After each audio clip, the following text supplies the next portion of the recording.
अध्यक्ष आणि उपाध्यक्ष पदाच्या निवडीनंतर या जिल्ह्यातले माजी मंत्री आणि राष्ट्रवादी शरद पवार गटाचे नेते जयंत पाटील यांनी एक अतिशय कुचकट आणि दुसऱ्याचं राजकारण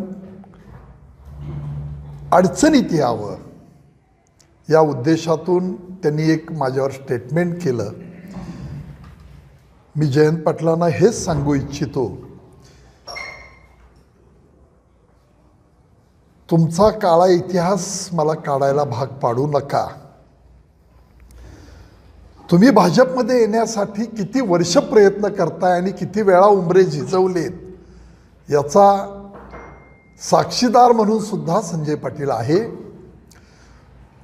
आत आपल्याला घेत नाहीत तरी सुद्धा सलोख्याचे संबंध राहावेत आणि आपल्या राजकीय कारकिर्दीला त्रास होऊ नये या उद्देशानं तुम्ही कुणाकुणाशी ॲडजस्टमेंट करता या बाबी सगळ्या मला माहिती आहेत.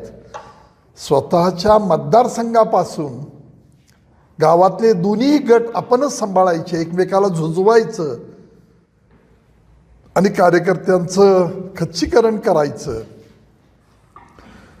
तुम्हाला वाटत असेल की तुम्ही काही या जिल्ह्यातले राजकीय बोलके भावले म्हणून काही लोकांना वापरलं, खांद्यावर हात ठेवून तुम्ही कुणाकुणाशी विश्वासघाताचं राजकारण केलं, तेव्हा ते काढायला मला भाग पाडू नका. संजय पाटील हा संघर्षातनं तयार झालेला, लोकांनी तयार केलेला कार्यकर्ता आहे.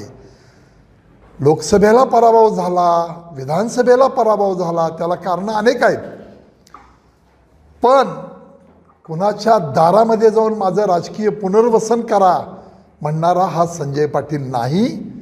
आलेल्या परिस्थितीला सामोरं गेलो, लढलो, लोकांनी न्याय दिला म्हणून राजकीय जीवनामध्ये मला लोकांनी माझ्यावर विश्वास ठेवला आणि माझ्या पाठीची शक्ती उभा केली.